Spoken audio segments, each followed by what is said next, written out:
Olá, meus amigos.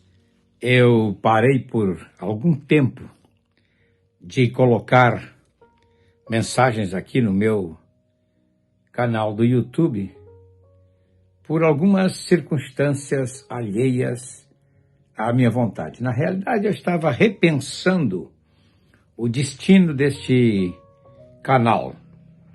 Eu antes colocava mensagens rápidas de 5 minutos, 8 minutos, 10 minutos. Isso vicia as pessoas. Mas tem muitas pessoas que querem ouvir mensagens. Agora veja bem, se você quer ouvir uma mensagem de autoajuda, não conte comigo. Se você quer ouvir uma mensagem de fazer coceirinha nos ouvidos, não conte comigo. Se você quer que eu faça uma crítica, porque hoje quando se fala mal dos outros e faz críticas, a audiência aumenta, não conte comigo. Agora, se você quer estudar à luz da palavra de Deus, conte comigo. Então vamos lá. No meu livro aqui que eu tenho, este livro que eu escrevi alguns anos atrás, 18 chaves para o sucesso do ministério pastoral. Aqui dentro dele eu tenho um capítulo, tá? Bem ali de baixo, na página 179, aprendendo a lidar com a traição. E é sobre este assunto que eu quero conversar. Porque esse livro foi editado pela editora Mensagem para Todos, do meu amigo pastor Josué Gonçalves, que tem um ministério muito lindo, muito grande com famílias e também com obreiros. E eu vou começar com um título que é Aprendendo a Lidar com a Traição. E eu vou usar um versículo bíblico, mas não da Bíblia, mas da Bíblia popular. Onde há um adulador, há um traidor. É um dito popular. Vou repetir. Onde há um adulador, há um traidor. Agora vamos começar com o ministério de Jesus. Jesus teve que enfrentar 2 traidores, Judas e Pedro. Judas, no caso, fazia parte dos 12, né? A equipe mais íntima e apostólica de Jesus. Agora você imagina assim, Jesus e Judas comiam juntos, dormiam no mesmo quarto, choravam, riam, oravam juntos, passavam fomes, quer dizer, eu não sei se Jesus passou fome, e sede, e Judas via a manifestação de Deus no seu mestre. Judas também curou enfermos, expulsou demônios, fez um trabalho magnífico como discípulo de Jesus. Mas no final do ministério de Jesus, ele o traiu. E aí ele faz um acordo com os sacerdotes. Sabia onde Jesus estaria orando aquela noite? E ele foi até lá. Porque os sacerdotes não saberiam identificar Jesus, porque Jesus era um homem comum. Não se destacava com um chapéu, com uma roupa clerical, uma roupa diferente, uma roupa de um rabino. Ele vestia-se como se vestiam as demais pessoas. Aí ele disse para os sacerdotes, aquele a quem eu beijar, este é ele. E a escritura diz lá em Mateus 26, versículo 47, ali está todo o relatório. Salve, mestre! E o beijou. Jesus, porém, lhe disse, amigo, para que vieste? Ainda o tratou como amigo. Sabendo que naquela noite, lá em João 13, ao redor da mesa em que comiam a última Páscoa, Jesus lavou os pés de Judas. Depois, na hora da comida, Jesus deu um bocado, porque sabia que ali tinha um traidor. Então eu tenho algumas perguntas a partir deste episódio, eu tenho algumas perguntas e uma resposta. Para que serve a traição? A traição expõe o coração do homem, não apenas do traidor, mas também do que está sendo traído. Quer dizer, quando eu estou sendo traído, meu coração está sendo testado. Mas se eu traio alguém, o coração daquela pessoa vai ser testada. Agora, veja bem sobre a vida de Jesus. Pedro, que foi amigo de Jesus, e um dos traidores, mas arrependido.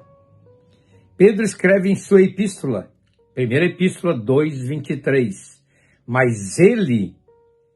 pois ele, quando ultrajado, quer dizer, quando caluniado, não revidava com calúnia, não respondia com ultraje.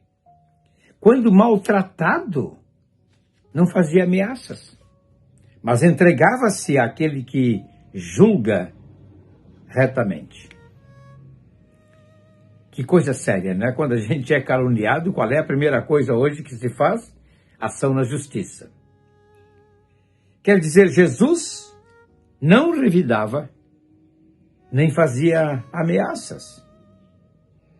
Então, quando alcançamos este primeiro estágio, o estágio da não perseguição, quando chegamos à maturidade que nos priva de ameaçar quem quer que seja, demo-nos por felizes.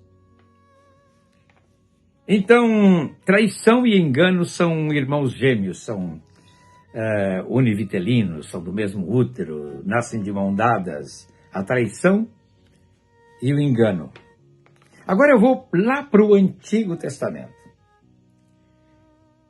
Acho que um dos homens que mais se sentiu traído foi Davi, porque ele foi traído pelo seu filho, Absalão, e foi traído pelo seu melhor amigo, Aitofel.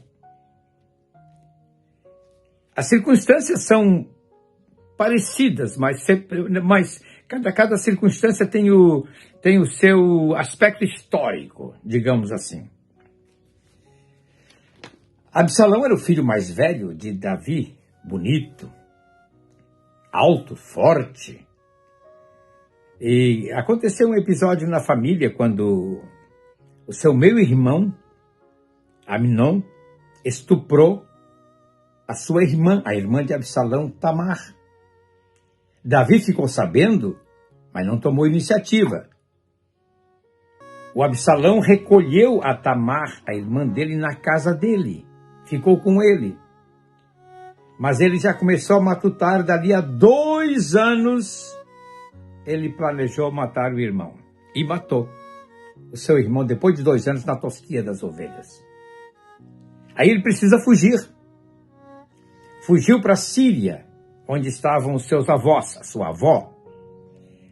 E lá nos seus avós, e lá na casa dos seus avós, ele fica 3 anos.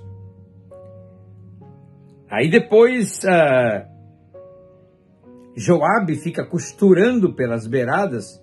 Joabe é o sobrinho de Davi, que estava sempre em cima do muro. Tinha hora que estava a favor de Davi, tinha hora que estava contra Davi.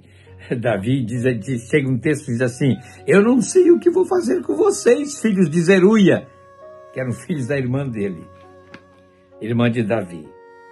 E Absalão fica 3 anos, até que vem aquela mulher Tecoa, com aquele conselho, vai falar com Davi. E aí Absalão é trazido de volta. Mas ainda fica em Jerusalém 2 anos, sem ver o rosto do pai. Até que depois de 2 anos vê o pai. Aí é perdoado. E aí então, depois de perdoado, ele fica na cidade de Jerusalém.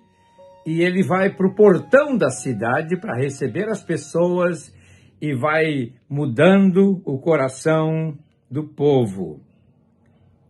Ele levou 11 anos com o seu plano. O plano de derrubar o pai, 11 anos matutando. Então o que aconteceu ali foi que Absalão fez toda aquela coisa, mas nesse ínterim, Davi pecou, adulterou com Batseba e cometeu um homicídio com Urias. Agora veja bem, Aitofel era avô de Batseba. Está lá em 2 Samuel 15, 30 e 34, 2 Samuel 16, 23. Tá? Veja bem,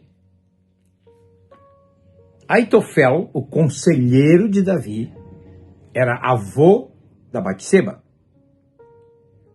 O Eliã era filho de Aitofel. O Urias era genro de Eliã.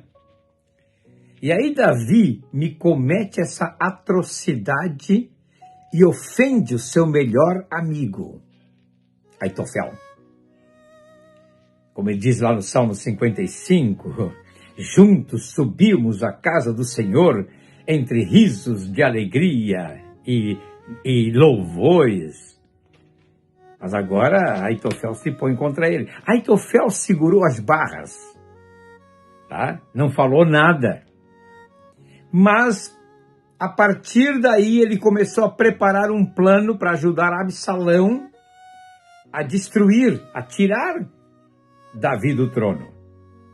E quando Absalão consegue vir e tirar o pai do trono, Davi recebe lá nos vales do Jordão, nas campinas do Jordão, a notícia: ora, Aitofel está entre os que conspiram contra o rei.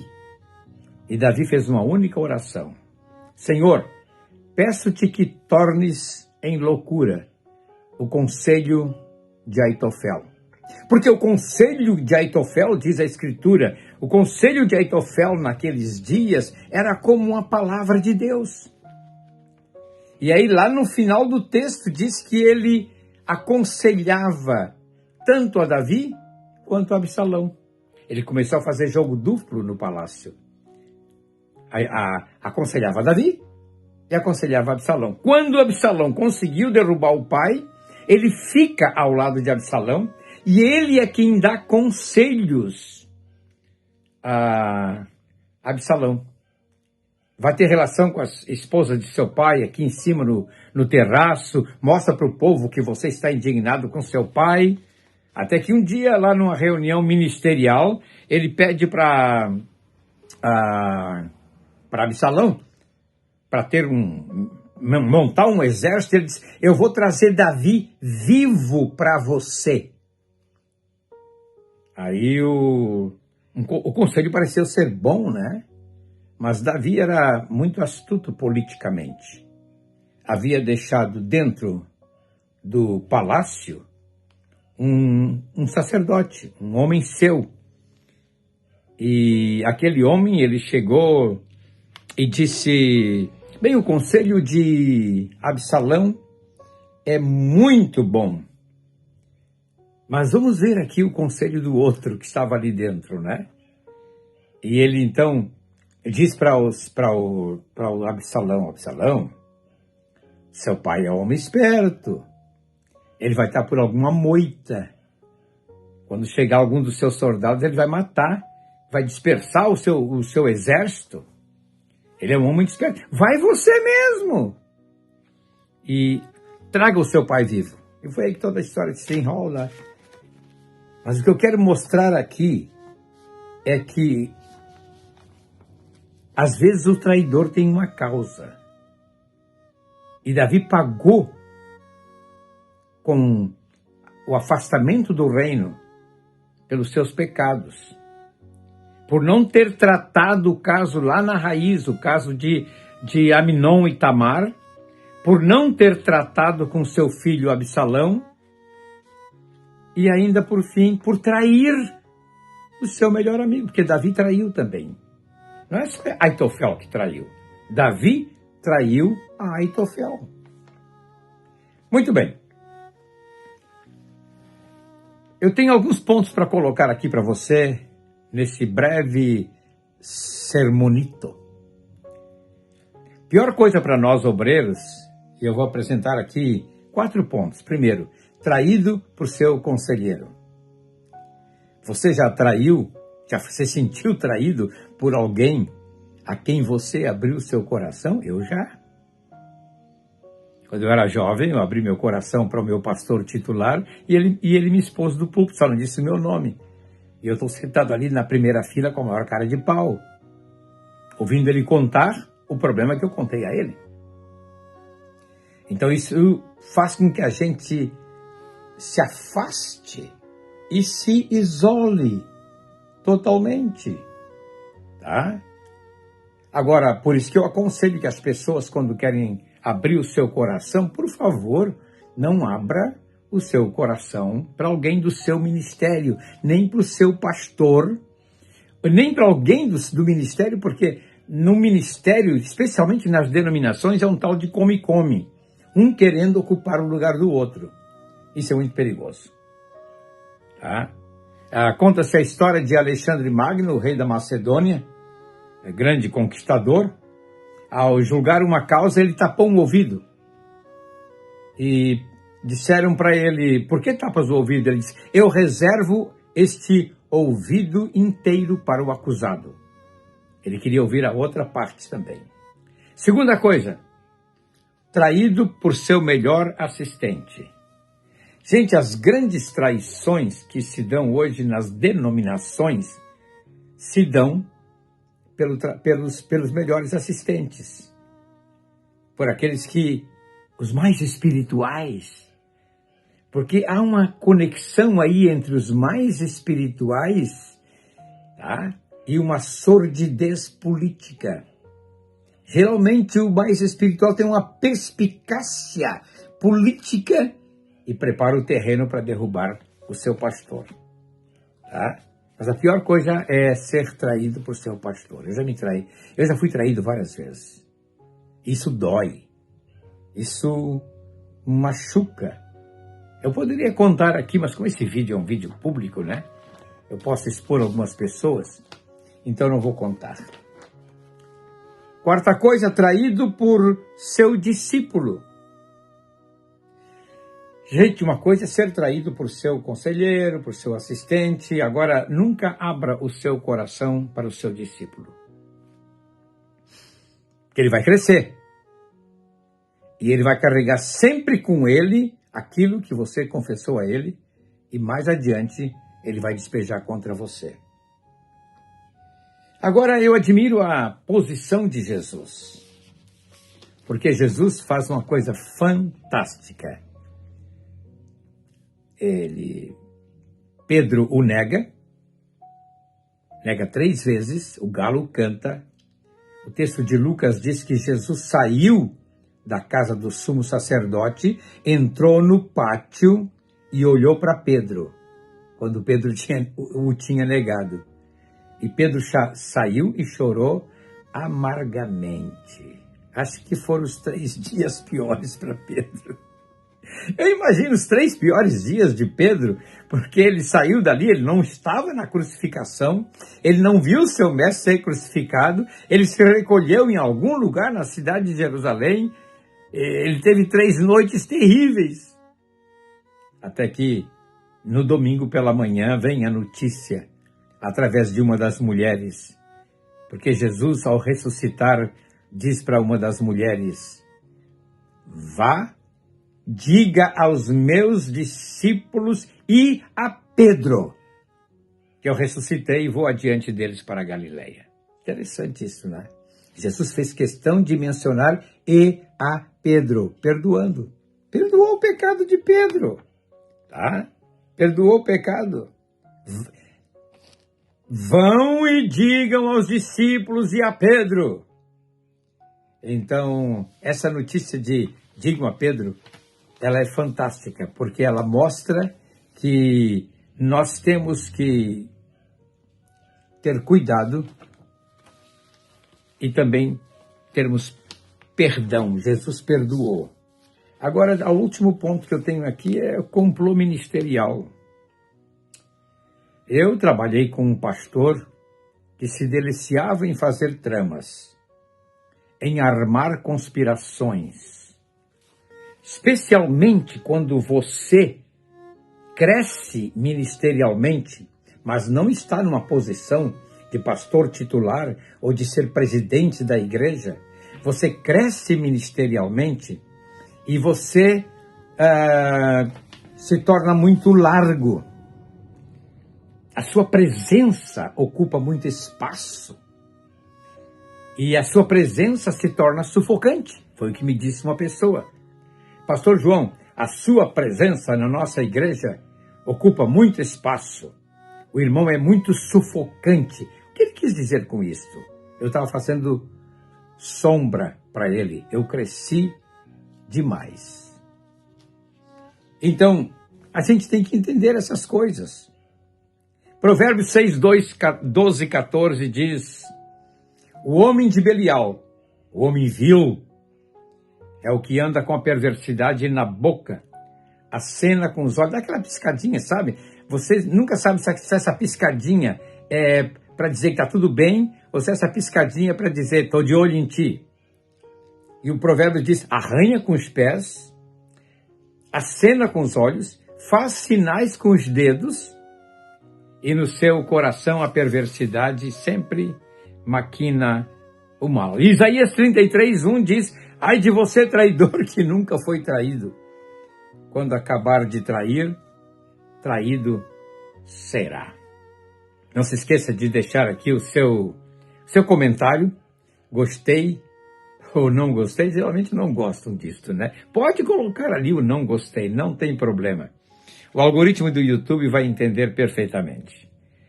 E não se esqueçam de me seguir nas redes sociais.